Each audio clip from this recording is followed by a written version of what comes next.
CUET exam result के बाद में कैसे आपको अपना एडमिशन प्रोसेस करना है, आज इसी विषय में जानकारी देने के लिए हमारे साथ स्टूडियो में मौजूद हैं UGC chairman professor M Jagadish Kumar ji. Sir, स्वागत है आपका कार्यक्रम डीडी मॉर्निंग शो में। हमारे साथ दो गेस्ट और हैं जिनसे भी आप अपने संशय साझा कर सकते हैं और क्वेश्चंस भी रेज कर सकते हैं। हमारे साथ देश के शीर्षतम विश्वविद्यालयों में से एक यूनिवर्सिटी ऑफ दिल्ली के वाइस चांसलर श्री योगेश सिंह जी हैं। आपका भी बहुत स्वागत है सर कार्यक्रम डीडी मॉर्निंग शो में। साथ ही हमारे साथ अगले गेस्ट के तौर पर प्रोफेसर दीपेंद्र नाथ दास है, अधिशिक्षक JNU से। आपका भी बहुत अभिनंदन सर डीडी मॉर्निंग शो में। और इससे पहले कि आप लोगों से चर्चा शुरू करें, हमारे दर्शकों को एक बार फिर से बता दें कि आप हमारे फ़ोन नंबर पर कॉल करके आपके कोई भी क्वेरीज एडमिशन प्रोसेस से संबंधित हो, प्रेफरेंस सिलेक्शन से संबंधित हो या कोई और सवाल हो, आप हमारे गेस्ट से पूछ सकते हैं। हमारा फ़ोन नंबर आपकी टेलीविजन स्क्रीन पर फ्लैश किया जा रहा है 011-2309-7532। लेकिन इससे पहले की चर्चा शुरू करें और आप लोगों के सवाल लें, जिन विद्यार्थियों ने पिछले साल CUET की एग्ज़ाम दी उनके क्या अनुभव रहे। कहते हैं ना, experience is the best teacher, और किसी और के अनुभव से अगर हम सीख ले तो फिर क्या ही कहने। आइए नज़र डालते हैं। CUET में हमारा जो जनरलाइज स्कोर होता है उसके हिसाब से कॉलेजेस के ऑप्शन आ जाते हैं अपने आप ही कि कौन से कॉलेज में हम कौन सा कोर्स ले सकते हैं। After the CUET normalized scores are released, after that the DU gives the option of filling up the preferences for the colleges as well as the courses. So we can fill up the preferences according to our own convenience, and we can also change the preferences if in case our decision is changed. जो हमारा admission होता है वो तो हमारा जो CUET score है उसके ऊपर जो हमने प्रेफरेंसेस डाली है उस मार्क्स के अकॉर्डिंग हमें कॉलेजेस अलॉट होते हैं। बट इफ़ कि अब दो बच्चों के मार्क्स सेम हैं तो हमें 12th के मार्क्स कंसिडर हमारे किए गए थे, बट ज़्यादा इफेक्ट 12th के मार्क्स का नहीं होता CUET स्कोर के ऊपर। Once this preference round is done, the seat allocation system begins. The seat allocation system is in 3 rounds, and the 4th round is for sports quota students. After 12th, all the science students can choose any BSc and BA courses, and humanities students can choose any BA courses available by DU. After the second phase, that is filling of the preference list, in the third phase you will be allocated your college, and there will be 2 options, freeze and upgrade, and freeze and accept. So when you accept the freeze and accept button, you will be freezing the options for a period of time, and it will be given in the portal itself. However, when you will be clicking on the option freeze and update, then when in the next round of allocation, if you fulfill the criteria of the next college in your preference list, you will be upgraded to that. जब हम लोग CSCS में अपना choice भरते हैं preference entry में, तो हम लोग एक से ज़्यादा कोर्सेज़ को हम लोग अपनी चॉइस में भर सकते हैं प्रेफरेंस लिस्ट में। पर जब हमारा फाइनल एडमिशन होता है तब हम लोग एक ही कोर्स में एडमिशन ले सकते हैं कॉलेज में, हम एक साथ 2 कोर्सेज में एडमिशन नहीं ले सकते। CSCS पोर्टल का जो सीट एलोकेशन राउंड होता है, अगर उसमें आपको किसी कॉलेज के अंदर सीट मिल गई है और आपने वहाँ एडमिशन ले लिया है ना, आपने वहाँ फ़ीस जमा कर दी है, लेकिन आपने अभी भी अपग्रेड का ऑप्शन दबा रखा है, यानी कि आप अपनी सीट अपग्रेड करना चाहते हैं, तो इसके बाद अगले सीट एलोकेशन के राउंड में अगर आपको किसी और कॉलेज में सीट मिलती है, इवन तो आप अपने पुराने कॉलेज में फ़ीस जमा कर चुके हैं, तो आपको आपके नए कॉलेज में फ़ीस अपने आप ट्रांसफ़र हो जाएगी और आपको आपके नए कॉलेज में एडमिशन मिल जाएगा। तो कुल मिलाकर ये थे अनुभव उन बच्चों के जिन्होंने पिछले साल CUET की एग्ज़ाम दी और एडमिशन सिक्योर किया। लेकिन जब हमारे साथ साक्षात प्रोफेसर एम जगदीश कुमार साहब बैठे हैं, आप ही का इनिशिएटिव से कहीं ना कहीं सर ये CUET जैसा जो कार्यक्रम है या जो एग्ज़ाम है वो इंडिया में लॉन्च हुआ। आप ही से चर्चा की शुरुआत करना चाहते हैं। सभी को पता है अब एग्ज़ाम के रिजल्ट्स आ गए, अब आपको अपनी रेस्पेक्टिव यूनिवर्सिटीज़ के एडमिशन पोर्टल्स भरने हैं। लेकिन बच्चा सर यूनिवर्सिटी कैसे चुने, क्या क्राइटेरिया होगा ये परखने का, ये जानने का कि कौन सी यूनिवर्सिटी अच्छी है या मीडियोकर है या ये मेरे लायक नहीं है। व्हाट शुड बी दी, जो मोटा मोटा एक क्राइटेरिया बच्चे को इवैल्यूएट करना चाहिए। देखिए, पहले बच्चों ने देखना है क्या लाइफ में आगे क्या करना चाहते हैं। हमारे पास अब नेशनल इंस्टीट्यूशनल रैंकिंग फ्रेमवर्क है जी। वो देख के स्टूडेंट्स को पता चलेगा कौन सा कॉलेज अच्छा कॉलेज है, कौन सा यूनिवर्सिटी अच्छी यूनिवर्सिटी है। तो इसके बेसिस पर इनका फ्यूचर करियर का इंटरेस्ट क्या है और NIRF रैंकिंग क्या है, वो दोनों देख के अप्लाई कर सकते हैं जी। सर, ऐसे में NIRF जहाँ रैंकिंग की बात हुई है, कॉलेजेस का चयन हमें किस प्रकार करना चाहिए? देखिए, जो अभी यूजीसी चेयरमैन ने कहा लगभग वैसी सी बात है कि जब कॉलेजेस हैं उसमें भी NIRF रैंकिंग होती है। एक तो वो है, दूसरा क्या है कि एक एक्रेडिटेशन का देश में सिस्टम है, तो उसमें क्या उसकी ग्रेडिंग है, ये 2 एक इंडिकेटिव पैरामीटर्स हैं जो ध्यान में रखने चाहिए। तीसरा क्या है कि कई बार किसी किसी कॉलेज की कोर कॉम्पिटेंस होती है कि ये कॉलेज इसमें बहुत ही विशेष है, वो एक जो पर्सपेक्टिव है उसका भी ध्यान में रखते हुए आप चॉइस कर सकते हैं कि कौन सा अच्छा है। पुराने स्टूडेंट से भी बात कर सकते हैं, क्योंकि ये जो CUET का सिस्टम है ये नया है, पर कॉलेजेस तो पुराने हैं, चाहे वो +2 से एडमिशन लेते थे, उनकी एक प्रतिष्ठा है, अपनी अपनी कोर कॉम्पिटेंस है और बहुत सालों में बहुत अच्छा किया है। इन सभी फैक्टर्स को ध्यान में रखते हुए हमें लेकिन अपने इंटरेस्ट का सब्जेक्ट चुनना चाहिए। जी, विशेष तौर पर सर, चूंकि आप यूनिवर्सिटी ऑफ दिल्ली के करता धरता है, वाइस चांसलर हैं, और हम जानते हैं कि यूनिवर्सिटी ऑफ दिल्ली में बहुत सारे कॉलेजेस हैं जी, तो उन कॉलेजेस को कैसे परखे बच्चा? उसकी रैंकिंग क्या कोई यूनिवर्सिटी की वेबसाइट पर या NIRF और NAC ग्रेड देखकर ही, मतलब यही एक अल्टीमेट सॉल्यूशन है? जो रैंकिंग है वो तो आपको वैसे भी मिल जाएगी जी, क्योंकि दिल्ली से बाहर का बच्चा नहीं जानता होता कि मेरे लिए कौन सा कॉलेज अच्छा है, या दिल्ली में कौन सा, दिल्ली विश्वविद्यालय का कॉलेज कौन सा अच्छा है। मैंने आपको बताया ना कि रैंकिंग तो क्या है कि कॉलेज की वेबसाइट पे मिल जाएगी, वो तो है ही है, लेकिन अगर NRF वालों की वेबसाइट पे भी आपको जाके देखेंगे तो आपको पूरी लिस्ट मिल जाएगी। मैं कह रहा हूँ वो one of the indicative parameter है, दूसरा एक्रेडिटेशन है, तीसरा पर्सपेक्टिव है, फिर आपकी चॉइस है कि आप क्या पढ़ना चाहते हैं। वो सबको ध्यान में रखते हुए हमको ये भरना चाहिए, क्योंकि अभी बेस्ट कॉलेज जो बहुत साल से चल रहा है हमारा मिरांडा हाउस चल रहा है, लेकिन मिरांडा हाउस में हर सब्जेक्ट तो नहीं है जी, और उसमें भी कुछ सब्जेक्ट में वो बहुत अच्छे हैं। किसी जैसे कॉमर्स है हमारा, SRCC सबसे अच्छा माना जाता है, रैंकिंग में हो सकता है कि नंबर 4 पे हो, 5 पे हो, तो ये सब चीज़ों को मिलाकर ही देखना पड़ेगा। पर ये सही बात है कि ये दोनों बड़े इंपॉर्टेंट पैरामीटर हैं जो आपको मोटा मोटा आइडिया दे देंगे कि कहाँ जाना है आपको। जी सर, JNU से आप आते हैं, हमारे दर्शकों के खातिर बताइए कि JNU में अब CUET रिजल्ट्स जो UG के आ गए हैं, उसके बाद एडमिशन की प्रक्रिया कैसी क्या रहने वाली है मोटे मोटे तौर पर? क्योंकि जेनजी को तो सब पता है, YouTube वीडियोस में सब कुछ उपलब्ध है, लेकिन वो बच्चा जो एक छोटे से गांव में बैठा है, कस्बे में बैठा है, उसके लिए बता दीजिए। हमारा JNU में after the publication of the results जी, तो अभी फॉर्म फिलअप का प्रक्रिया स्टार्ट हो गया। तो आपका लास्ट डेट है आपका 2 अगस्त तक। तो आपका जो मार्क्स CUET में मिला है और आपका JNU का जो ऑप्शंस देना है, मेनली हमारा JNU में foreign languages and Indian languages में आपका अंडर ग्रेजुएशन होता है, और बैचलर ऑफ इंजीनियरिंग है उनका तो एडमिशन दूसरा प्रोसीड्यूर में होता है।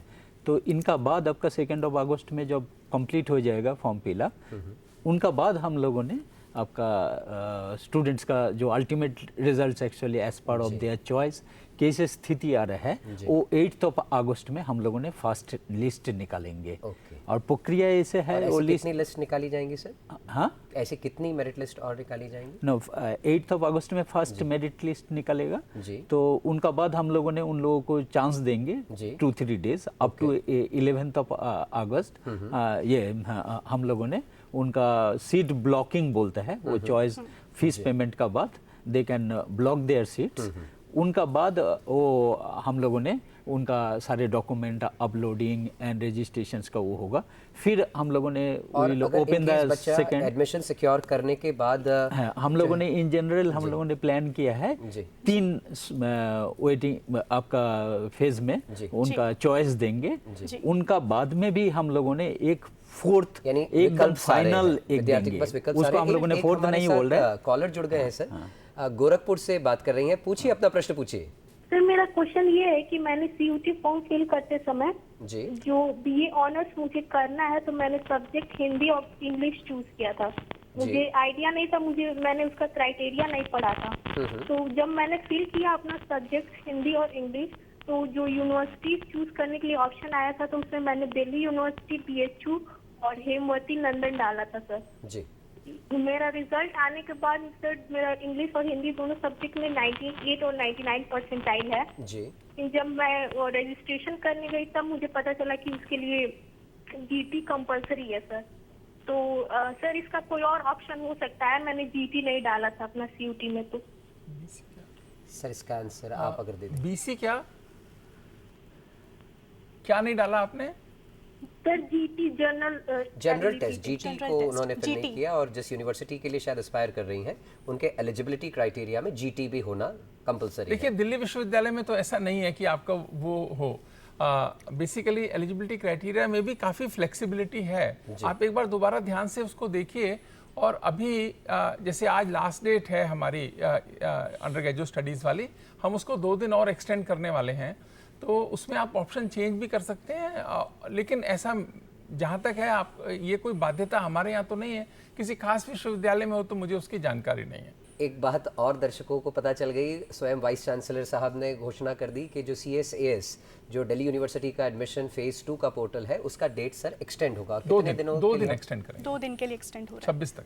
जी सर। सर आप ही से जानना चाहेंगे, जो दिल्ली यूनिवर्सिटी में EC और स्पोर्ट्स का कोटा होता है, उसके लिए प्रक्रिया शुरू करना कब तय कर रखी है यूनिवर्सिटी ने? ऐसा है कि 2 राउंड जब हो जाएंगे उसके बाद में हम करेंगे। अभी जैसे फर्स्ट राउंड 1 अगस्त को रिजल्ट आ जाएगा हमारा, पहली लिस्ट आएगी, उसके बाद सेकंड लिस्ट आएगी, उसके बाद पैरेलल में हम फिर ये ECA और उसके एडमिशन शुरू करेंगे, स्पोर्ट्स कोटे के एडमिशन शुरू करेंगे। और सर उसका एलिजिबिलिटी क्राइटेरिया क्या है? उसका एलिजिबिलिटी क्राइटेरिया तो अलग है। CUT उसमें 70% वेटेज है, फिर परफॉर्मेंस है, हर एक का अलग अलग है। ECA का अलग है, स्पोर्ट्स का अलग है। वो हमारा जो है इन्फॉर्मेशन जो बुलेटिन है उसमें क्लियरली डिफाइंड है। उसमें अगर आपने नेशनल खेला हुआ है तो आपको कितना एग्जम्पशन है, अगर आप इंटरनेशनल प्लेयर हैं तो कितना है, अगर आपको दोनों में से नहीं थे लेकिन आपकी परफॉर्मेंस है तो परफॉर्मेंस वहाँ पर भी आपकी देखी जाएगी। तो अभी तो स्पोर्ट्स में और उसमें दोनों में परफॉर्मेंस बेस्ड जाएगा, लेकिन CUT का वेटेज है वो प्रिस्क्राइब्ड है, उसी वेटेज से फिर एडमिशन जी। कुल मिलाकर आपको 25% वेटेज CUT के स्कोर को दिया जाएगा और 75% आपके ट्रायल्स को मिलेंगे और फिर कंसोलिडेटेड स्कोर के आधार पर ही आपकी मेरिट बनेगी। UGC चेयरमैन हमारे साथ बैठे हुए हैं। सर अभी ये देखा जा रहा है कि चूंकि सारी यूनिवर्सिटीज़ में एडमिशन की प्रक्रियाएं शुरू हो गई हैं, कई ऑटोनोमस यूनिवर्सिटीज़ और कॉलेजेस बच्चों को मेरिट के आधार पर, CUET के मेरिट के आधार पर एडमिशन तो दे रहे हैं, लेकिन साथ में एक अंडरटेकिंग साइन करवाई जा रही है कि अब वो विद्यार्थी किसी दूसरे कॉलेज या यूनिवर्सिटी में एडमिशन नहीं ले सकते। इस पर UGC का क्या से है? ऐसा कोई रूल नहीं है कि the university has to take the undertaking from the student. University student का चॉइस होता है कौन सा कॉलेज में पढ़ना चाहते हैं। तो मैं यही कहना चाहता हूँ कि यूनिवर्सिटीज़ ऐसा नहीं करना चाहिए। हम सभी यूनिवर्सिटीज़ को एक लेटर भेजेंगे कि ऐसा अंडरटेकिंग नहीं लेना। सर परसेंटाइल बेस पे कॉलेजेस में एडमिशन होगा, तो ऐसे में बहुत से युवाओं को आज भी ये डिलेमा है कि क्या 12th के मार्क्स कंसीडर बिल्कुल भी नहीं किए जाएंगे, टोटली जो CUT का हमारा स्कोर आया है पूरा उसी के ऊपर बेस्ड हमारा एडमिशन रहेगा। देखिए एडमिशन तो पूरा उसी के बेस पे रहेगा, लेकिन ये है कि +2 के मार्क्स जो है एलिजिबिलिटी क्राइटेरिया में ज़रूर हैं कि आपको जो है 50% चाहिए, 55% चाहिए, किस कैटेगरी से हैं, वो तो उतना है। लेकिन अगर वो हो गया तो आप एलिजिबल हो गए। लेकिन जो एडमिशन का जो एक मेरिट लिस्ट बनेगी उसके अंदर +2 की मार्क्स की कोई वेटेज नहीं है, जो CUT का आपका स्कोर है उसी के हिसाब से हो। अच्छा सर, इसमें परसेंटाइल कंसिडर करेंगे या नॉर्मलाइज्ड स्कोर, ये भी एक बड़ा संशय है। हाँ। कुछ यूनिवर्सिटीज़ कहना है कि हम परसेंटाइल कंसिडर करेंगे। नहीं, मेरे ख्याल से ऐसा तो अब नहीं है जी, एक ही तरीके से सारा का सारा सभी नॉर्मलाइज स्कोर्स के आधार पर ही मेरिट बनाएंगे। अभी नहीं है ऐसा जी। लास्ट ईयर थोड़ा कंफ्यूजन था, पर अभी तो ऐसा क्लियर है बिल्कुल, ओनली नॉर्मलाइज्ड स्कोर से ही जाएंगे। दीपेंद्र नाथ जी, आपसे जानना चाहेंगे, चूंकि JNU अपने PG कोर्सेज के लिए जाना जाता है, प्रसिद्ध है, तो CUET PG के रिजल्ट्स आ गए हैं, अब नेक्स्ट क्या होगा? CUET PG के माध्यम से एडमिशन लेने के लिए बच्चों को क्या करना होगा? PG का रिजल्ट 2-3 दिन पहले आया है जी। तो within 2-3 days we are going to actually give the options for filling up the forms. तो ये 2-3 दिन का अंदर ही आ जाएगा। तो स्टूडेंट्स आपका JNU पोर्टल खुलेगा तो उसमें दे कैन अप्लाई। हाँ, तो उनका बाद एक लास्ट डेट दिया जाएगा, तो उनका बाद actually then will prepare the merit list. So whatever they have filled up form in NTA और JNU का जो ऑप्शंस उन लोगों ने चॉइस करेंगे, उनका बेसिस में हम लोगों ने रिजल्ट का साथ साथ जो प्रक्रिया है तो उसका बेसिस में, लेकिन हमारा जो portal within 2-3 days it will be open shortly and students वो देखना चाहिए actually they should follow the JNU websites for opening of the portals for admission of PG। Jagadish Kumar ji, आपसे जानना चाहेंगे, क्या कोई डेडलाइन UGC ने सेट की है कि सेशन स्टार्ट इस तारीख तक सभी यूनिवर्सिटीज़ को करना है और इस तारीख के पहले सारी अपनी एडमिशन की प्रक्रिया फिनिश करनी है? हमारा उम्मीद है कि अगस्त 2nd वीक एंड तक सभी यूनिवर्सिटीज़ में एकेडमिक सेशन शुरू होना चाहिए।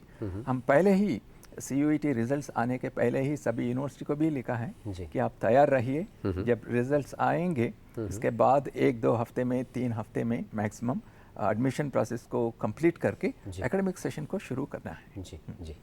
योगेश सिंह जी, आपसे जानना चाहेंगे, जो बच्चे दिल्ली यूनिवर्सिटी में अप्लाई करना चाहते हैं लेकिन कॉमर्स ह्यूमैनिटीज़ के अलावा साइंस उनका सब्जेक्ट है, एक मिथ चल रहा है कि साइंस वाले बच्चों के लिए तो JEE और नीट ही है एडमिशन की जो प्रक्रिया है उसके तहत।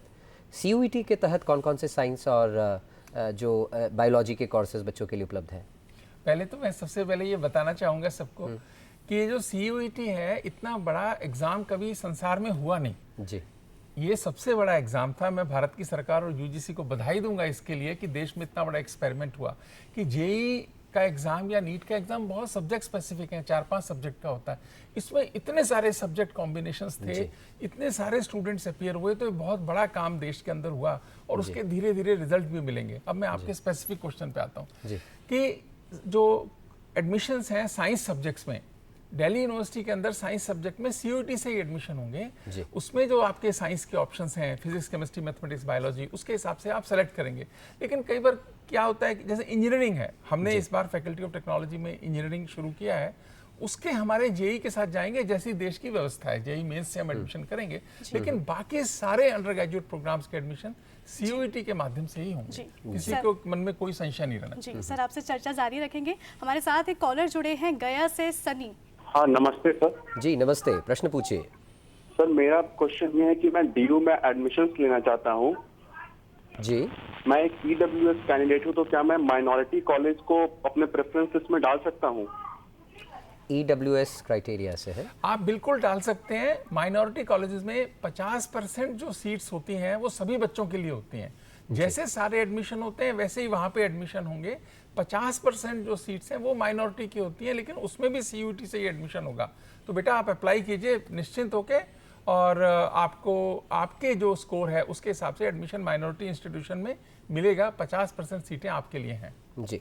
इसी से संबंधित बात है जगदीश कुमार जी, आपसे जानना चाहेंगे, चूँकि दिल्ली यूनिवर्सिटी सेंट्रल यूनिवर्सिटी है, JNU या किसी स्टेट यूनिवर्सिटीज़ की बात करें, शासकीय विश्वविद्यालय तो जो रिजर्वेशन क्राइटेरिया है उन्हें फॉलो करेंगे, लेकिन CUET के तहत जो ऑटोनोमस कॉलेजेस, यूनिवर्सिटीज़ और प्राइवेट यूनिवर्सिटीज़ हैं, क्या उन्हें भी रिजर्वेशन क्राइटेरिया जो EWS, OBC, SC, ST वगैरह वगैरह, क्या वो भी बाध्य रहेंगे फॉलो करने के लिए?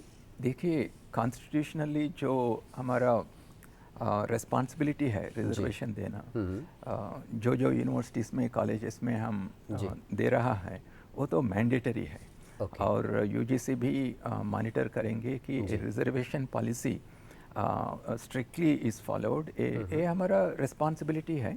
और कोई कंप्लेंट्स है तो ऐसा रिजर्वेशन पॉलिसी फॉलो नहीं करे तो UGC को ज़रूर कंप्लेंट कर सकते हैं। जी, वो ईमेल के माध्यम से आप थोड़ा दर्शकों को बता दीजिए अगर ऐसा कोई समस्या रहती है। हमारा एक वेब पोर्टल है जी, ई-समाधान। ई-समाधान के ऊपर आप आपका कंप्लेंट जमा कर सकते हैं। हम इमीडिएटली इसके ऊपर एक्शन लेंगे। सर, वोकेशनल स्टडीज़ का भी, वोकेशनल कोर्सेज का भी आजकल ट्रेंड है, तो इसके लिए क्या क्राइटेरिया है? बच्चे इसमें कैसे एडमिशन ले सकते हैं? नहीं, देखिए, एक तो वोकेशनल स्पेसिफिक कोर्सेज हैं। अभी राष्ट्रीय शिक्षा नीति में तो कहा कि हर जो कोर्स आप डिज़ाइन करेंगे उसमें वोकेशनल कोर्सेज की भी व्यवस्था करेंगे, स्किल कोर्सेज की भी व्यवस्था करेंगे। एक तो वो है, तो वो तो अभी आप चाहे BA इकोनॉमिक्स में लें, चाहे BA कॉमर्स में लें, किसी में भी लेंगे, आप BCom में लें, तो आपको उसके अंदर एक पूरा वर्टिकल मिलेगा जहाँ से आप वोकेशनल कोर्सेज कर सकते हैं। दूसरा है कि सेकेंड कि specific like bachelor of vocational studies आप करना चाहते हैं, तो बहुत सारे इंस्टीट्यूशंस में ये उपलब्ध है। दिल्ली विश्वविद्यालय भी चलाता है, तो आप उसके हिसाब से उसको चूज़ कर सकते हैं। लेकिन ज़रूरी नहीं है कि आज वोकेशनल स्टडीज़ ही वोकेशनल के लिए किया जाए। आप नॉर्मल कोर्सेज के अंदर भी इसका प्रावधान है, जो कि एक राष्ट्रीय शिक्षा नीति ने दिया और सभी विश्वविद्यालय इसको लगा रहे हैं। हमने भी अपने विश्वविद्यालय में इसको लगाया। जी, और इसी के साथ एक कॉलर हमारे साथ फिर से जुड़ गए हैं, लुधियाना पंजाब से बात कर रहे हैं प्रदीप जी। प्रदीप जी, पूछिए, अपना प्रश्न पूछिए।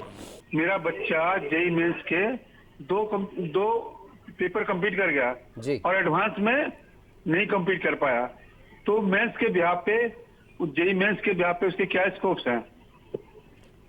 सर आप JEE मेंस का आपका हो गया तो आप अभी अगर दिल्ली विश्वविद्यालय है तो हमारा भी अभी पोर्टल खुला हुआ है, आप अप्लाई कर सकते हैं कोर्सेज के लिए। लेकिन सारे NITs के एडमिशन्स हैं और प्रीमियर IIITs में सब में जेईई मेंस के स्कोर पे है, एडवांस केवल IITs के लिए है। आप निश्चिंत होकर उसमें पार्टिसिपेट कीजिए, कहीं ना कहीं आपको सीट मिलेगी। जी, पोर्टल चूंकि खुला हुआ है, आप अप्लाई कर सकते हैं।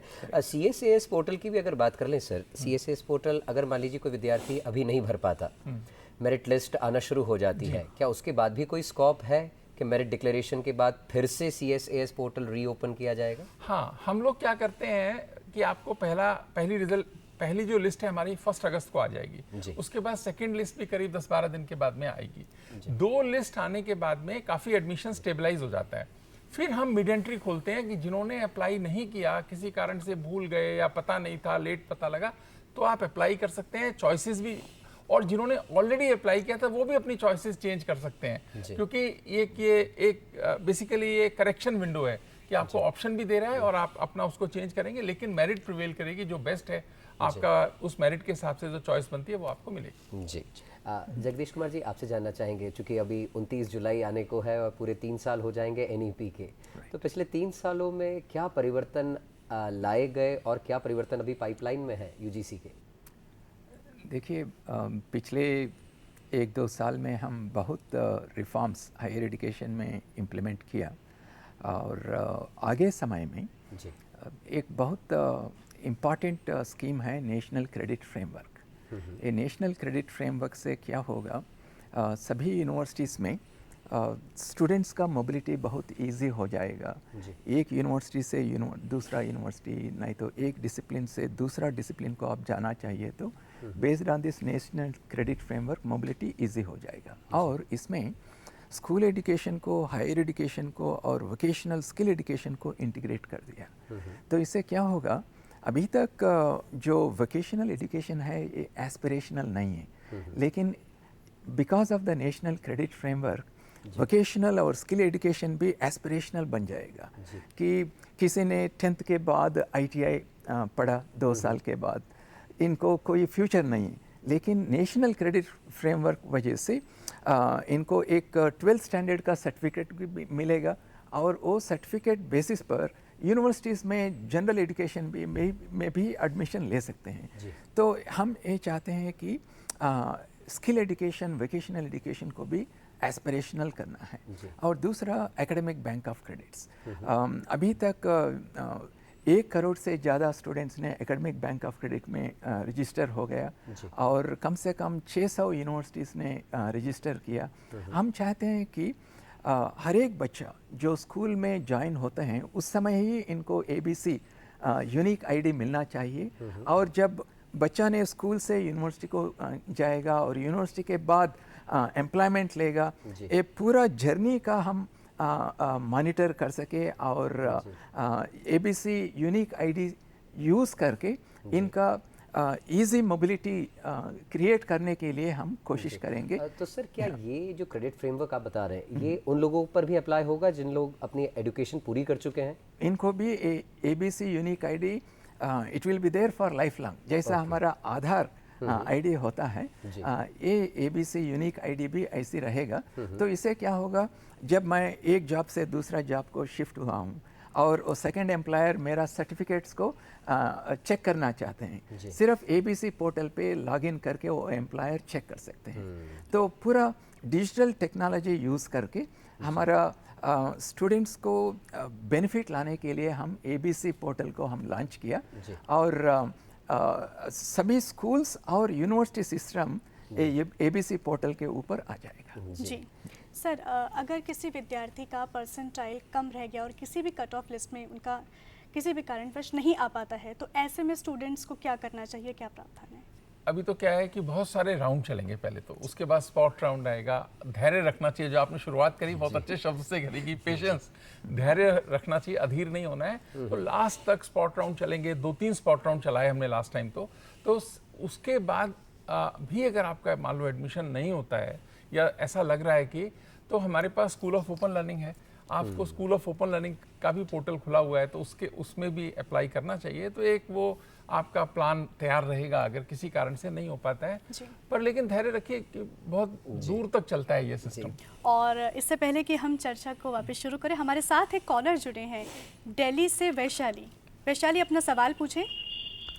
Good morning.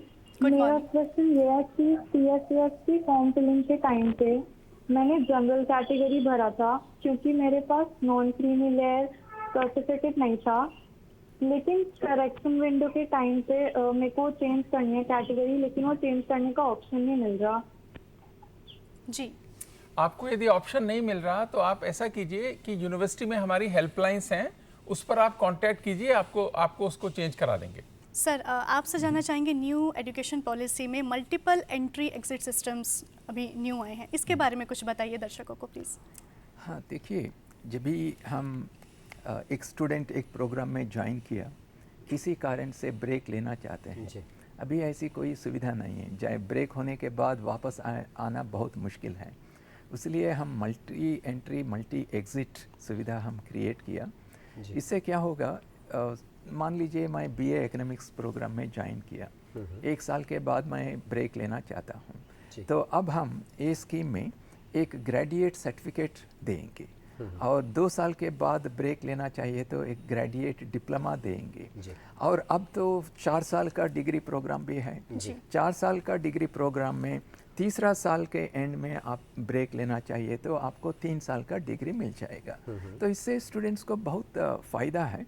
और दूसरा, मैं बहुत यूनिवर्सिटीज़ को मैं बता रहा हूँ कि फर्स्ट ईयर के बाद कुछ स्टूडेंट्स ने आपका यूनिवर्सिटी को छोड़ के चले गया, सेकेंड ईयर में वो वैकेंसीज रहेगा, आप लेटरल एंट्री से स्टूडेंट्स को ले सकते हैं। तो मल्टी एंट्री मल्टी एग्जिट से क्या होगा, स्टूडेंट का मन में जो है कि मैं फेल हो गया ऐसी फीलिंग नहीं आएगा, ऐसा फेल्यूर नहीं है मेरा लाइफ में, एक छोटा ब्रेक हो सकता है, मैं फिर वापस आके कंटिन्यू कर सकता हूँ, ऐसी फीलिंग स्टूडेंट्स के मन में आ जाएगा। और सर, अगर मान लीजिए मैंने X यूनिवर्सिटी से 1 साल पढ़ाई करके ड्रॉप किया था, तो क्या मैं Y यूनिवर्सिटी में सेकेंड ईयर के लिए एनरोल कर सकूंगा? देखिए, it depends on the Y university का एडमिशन पॉलिसी, और Y यूनिवर्सिटी में वो प्रोग्राम में आप ज्वाइन करना चाहते हैं, उसमें वैकेंसीज है नहीं, ये पूरा देखने के बाद दिस इज पॉसिबल। जी। अब चूंकि मल्टीपल एंट्री एग्जिट की बात हो रही है, योगेश सिंह जी आपसे जानना चाहते हैं, मान लीजिए मैं करना था मुझे BCom ऑनर्स जो 4 साल का है आज की तारीख में, लेकिन मुझे कोई कॉलेज नहीं मिल पाया, इसलिए मैंने 3 साल के BCom प्रोग्राम में एडमिशन ले लिया। अब 3 साल के बाद अगर मैं चौथा साल कहीं एडमिशन सर्च कर रहा हूँ, तो क्या ये जो नेशनल एजुकेशन पॉलिसी है इसके तहत ये मुमकिन होगा कि मैं चौथा साल किसी कॉलेज में सिर्फ अपनी डिग्री को ऑनर्स की डिग्री बनाने के खातिर कर पाऊँ? अभी जो इसी चेयरमैन ने बिल्कुल ठीक कहा, ये पॉसिबल बिल्कुल है, टेक्निकली यस। कि अगर सीट्स हैं अवेलेबल और आपने ग्रेजुएशन एक जगह से किया तो 1 साल आप 4th ईयर कहीं और ज्वाइन कर सकते हैं। तो उससे क्या है, स्टूडेंट मोबिलिटी भी बढ़ेगी। अब वही बात है कि जो बहुत ही अच्छे कॉलेजेस हैं सभी लोग उस पर जाना चाहेंगे, वहाँ पर फिर से एक मेरिट बन जाएगी, तो उसके हिसाब से आपको एंट्री होगी। टेक्निकली यस, ये होगा भी, और ये स्टूडेंट्स के लार्जर इंटरेस्ट में है ही। पर सबसे बड़ी बात क्या है कि ये गर्ल्स स्टूडेंट्स के बहुत इंटरेस्ट में है। कई बार क्या होता है, किसी की शादी हो गई और कोई और रीज़न हो गया, पढ़ाई छोड़नी पड़ी किसी कारण से, फिर क्या होता है वो +2 रह जाते हैं, अब दोबारा से पढ़ाई शुरू करने का एक इनर्शिया रहता है। अदरवाइज अब क्या होगा, 2 साल बाद अगर आपने छोड़ा है तो आपके पास यूनिवर्सिटी डिप्लोमा है, आप बाद में ज्वाइन करते हैं, जहाँ शादी हो गई वहाँ गए, उस शहर बदला है अगर, तो उसमें जा सकते हैं। या जो लोग का ट्रांसफ़र बहुत होता है उनके लिए भी बहुत फ़ायदा है। तो लार्जर इंटरेस्ट में स्टूडेंट्स के लिए ये एक बहुत अच्छी व्यवस्था है। धीरे धीरे हमको ना इसकी आदत पड़ेगी। अभी नया है तो कई बार सुनने में भी अजीब सा लगता है कि पता नहीं कितने स्टूडेंट छोड़ जाएंगे, कई लोगों को लगता है, या कहीं कॉलेजेस खाली तो नहीं हो जाएंगे। ये सब ना मिथ है, ऐसा कुछ होने वाला नहीं है। ये सिर्फ जो हार्डशिप वाले लोग हैं या मैं किसी कारण से दूसरी जगह जाना चाहता हूँ, सबके लिए एक flexible, open, student centric system जो है वो देश ने तैयार किया है, बनाया है। आप इसको अच्छे से लीजिए, बहुत अच्छा आपका होगा। जी, अब गर्ल स्टूडेंट की बात हुई तो एक गर्ल कॉलर भी हमारे साथ जुड़ गई है, कीर्ति दिल्ली से बात कर रही है। कीर्ति, पूछिए, अपना प्रश्न पूछिए। हाँ, हेलो, नमस्कार सर। जी नमस्ते। मैं ये जानना चाहती थी कि जैसे अभी कैटेगरी का एक जो क्वेश्चन हुआ था उसमें ये था कि हम हेल्पलाइन नंबर पर जाके अपना कैटेगरी करेक्शन कराना चाहते हैं या कुछ चेंज करवाना चाहते तो हो सकता है, तो वो हमें हेल्पलाइन नंबर DU कॉलेज के उस पर जाना पड़ेगा या CUET के? हेल्पलाइन नंबर पर नहीं, बात आप करके यूनिवर्सिटी वेबसाइट पे भी आप जाएंगे ना हमारी दिल्ली यूनिवर्सिटी की, तो वहाँ पर भी वो हेल्पलाइन नंबर आते रहते हैं हमेशा। आप वहाँ से उस नंबर को लेकर आप कॉल कर लीजिए, आपको कोई तकलीफ नहीं होगी। जी, चूँकि सर्टिफिकेट्स की बात निकली, जगदीश कुमार जी आपसे जानना चाहेंगे, ये सर्टिफिकेट्स के लिए कोई डेट स्पेसिफिक होना ज़रूरी है? अगर मेरे पास मान लीजिए कोई कैटेगरी सर्टिफिकेट पुराना बना हुआ है, तो क्या मैं उसी के आधार पर यूनिवर्सिटीज़ में अप्लाई कर सकूँगा या मुझे लेटेस्ट सर्टिफिकेट चाहिए होगा?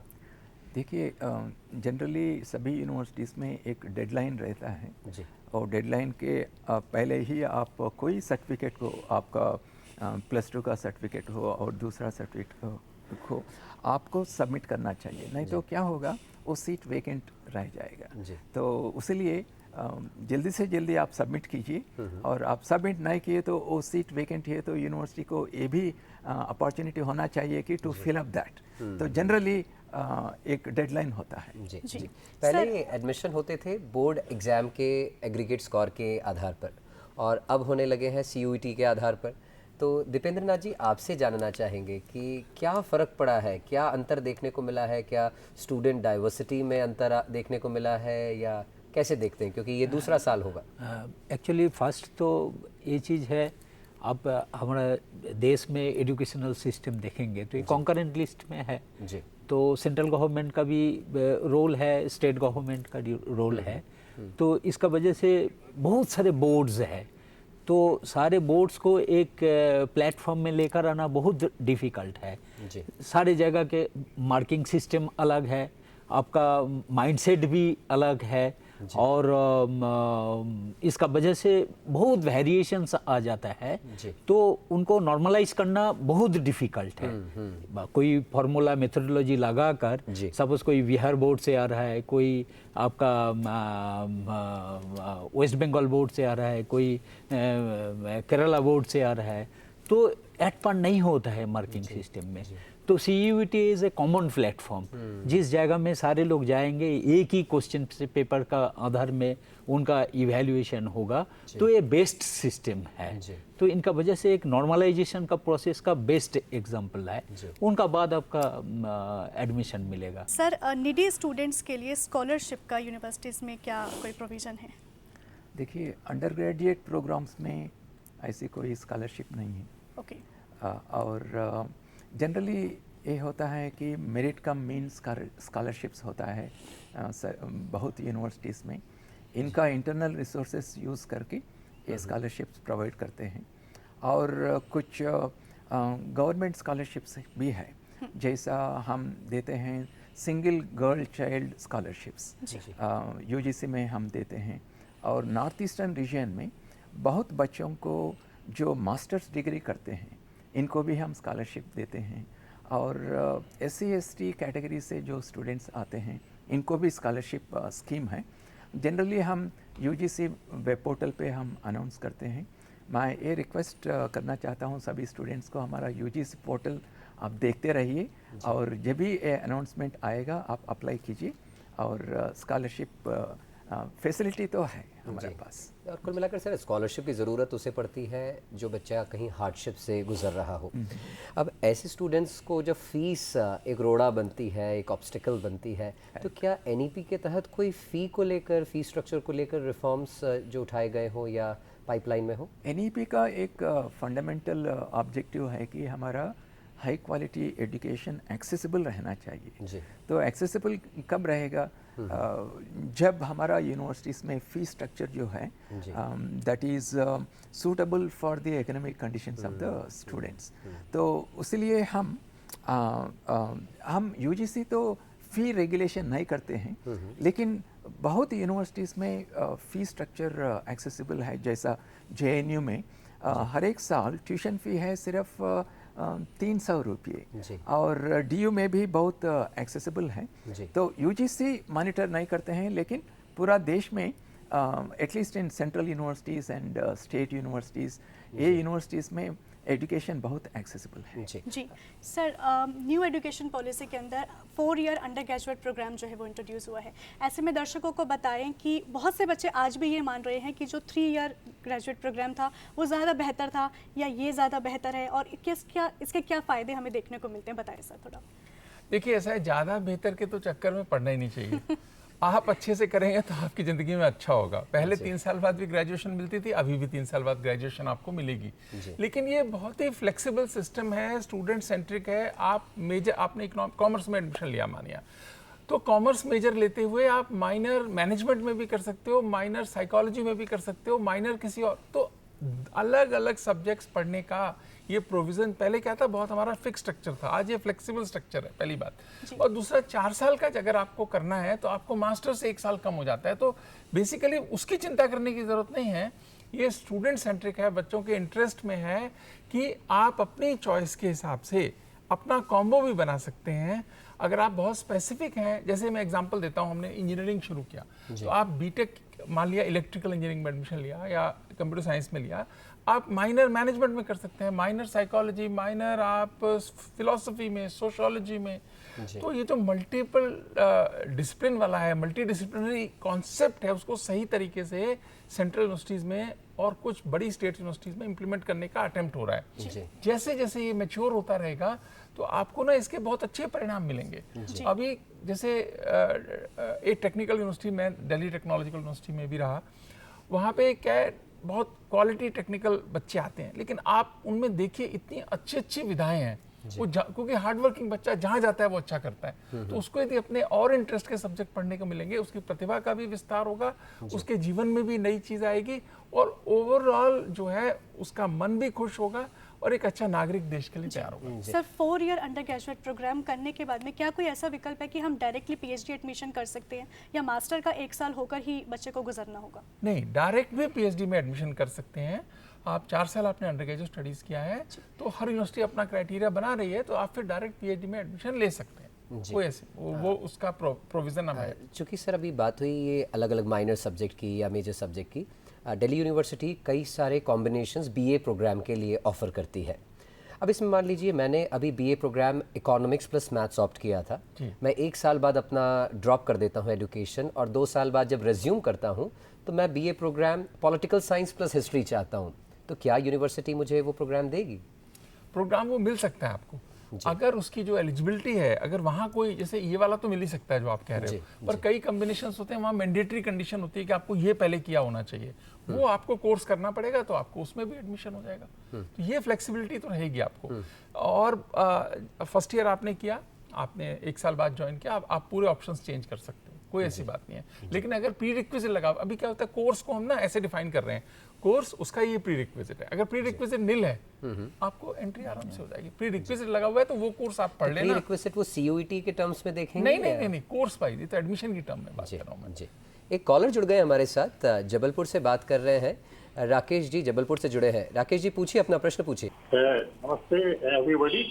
सर, मैंने इंदिरा गांधी नेशनल यूनिवर्सिटी से एमबीए किया हुआ है मार्केटिंग मैनेजमेंट में जी, और मैं रिटायर्ड पर्सन हूँ, मुझे पीएचडी करनी है ओपन यूनिवर्सिटी से जी, तो वहाँ से मुझे प्रॉपर रिस्पांस नहीं मिलता है, तो क्या मैं दिल्ली यूनिवर्सिटी से या जेएनयू से पीएचडी कर सकता हूँ? और मेरी सिनॉप्सिस तो रिजेक्ट हो जाती है बार बार। जी जी, ऐसा तो है कि आपने क्योंकि 3 साल का ग्रेजुएशन का प्रोग्राम किया था, तो नॉर्मल ये जो पीएचडी डायरेक्ट जो प्रावधान आया है ये 4 साल के अंडर ग्रेजुएट प्रोग्राम के बाद है।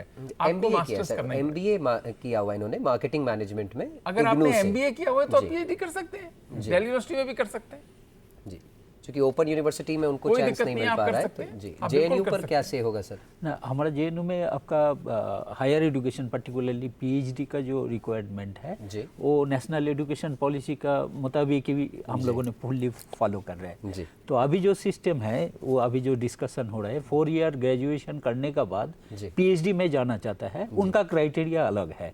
इन जनरल आपका पीजी करने के बाद पीएचडी जा रहा है तो उनका बाद उस टाइम पे जो एलिजिबिलिटी क्राइटेरिया है, और 4 ईयर ग्रेजुएशन करके आप हमारा पोर्टल में पीएचडी का ऑलरेडी रिक्वायरमेंट आ गया, तो 4 ईयर ग्रेजुएशन है तो उनका 75% मार्क्स ग्रेजुएशन में है तो they can directly go to PhD. तो उनका रिक्वायरमेंट थोड़ा अलग है। दो students should acquire much better actually grades than 5 years वो जो आपका बैचलर प्लस पीजी जो है 4+1 और 3+2 का जो रिक्वायरमेंट है वो थोड़ा डिफरेंट है। जी, चलते चलते कंक्लूडिंग रिमार्क्स सर, क्योंकि अब CUET रिजल्ट्स UG PG दोनों के आ गए हैं और एडमिशन प्रक्रिया जारी है। हताश ना हो बच्चे और धीरज धर के अपनी एडमिशन प्रक्रिया को पूरी करें। आपकी तरफ से बच्चों की बेस्ट विशेस और कंक्लूडिंग रिमार्क्स। पहले तो सभी बच्चों को मेरा कंग्रेचुलेशंस कहना चाहता हूँ for doing successfully in CUET। और ये आपका मन में रखिए कि whatever you want to do in your life, be passionate about it, be focused and be hard working, then success is yours. जी, योगेश सिंह जी, आपके कंक्लूडिंग रिमार्क्स दिल्ली यूनिवर्सिटी की ओर से, क्योंकि कई बच्चे एस्पायर कर रहे हैं आपके शिक्षा दीक्षा में आने के लिए। मैं तो ये कहूँगा बिल्कुल चिंता नहीं करो आप, बहुत सारी सीट है हमारे पास, 72,000 सीट्स है, आप अप्लाई करिए, लेकिन लास्ट तक आप इंतज़ार कीजिए, क्योंकि कई बार क्या होता है स्पॉट राउंड तक हम छोड़ देते हैं कि छोड़ो चलो, ऐसा मत करना, आप वेट करना लास्ट तक। और मैं मानता हूँ बहुत सारे स्टूडेंट्स को उसमें एडमिशन होगा ही, और एक अच्छा भविष्य आपका इंतज़ार कर रहा है, बहुत अच्छा समय है, एक अच्छा करिकुलम फ्लेक्सिबल सिस्टम आपके लिए है। आप ईमानदारी से खूब मन से करिए और आप ज़िंदगी में अच्छा करेंगे। हमारी बहुत बहुत शुभकामनाएं और दिल्ली विश्वविद्यालय में आपके स्वागत के लिए हम तैयार हैं। बहुत संक्षिप्त में दीपेंद्र जी। मैं तो ऐसे ही बोलेंगे, जो हमारा नेशनल एजुकेशन पॉलिसी आया है ये होलिस्टिक डेवलपमेंट दे रहे हैं। पहले जैसे था ना, आपका कोई स्पेसिफिक सब्जेक्ट में बहुत अच्छा करेंगे तो आपका अच्छा करियर बनेगा, तो अभी स्टूडेंट्स को देखना है जो आपका करियर भी अच्छा बने और लाइफ में सेटिस्फेक्शन भी आए। तो उम्मीद करते हैं कि आज का कार्यक्रम आपके लिए इम्पॉर्टेंट रहा होगा, महत्वपूर्ण जानकारी आप तक पहुंची होगी, और साथ ही हम अपने जो एक्सपर्ट्स हमारे साथ जुड़े स्टूडियो में मौजूद रहे उनका शुक्रिया अदा करना चाहेंगे। तीनों का आप कीमती समय और दीजिए अनुमति। नमस्कार।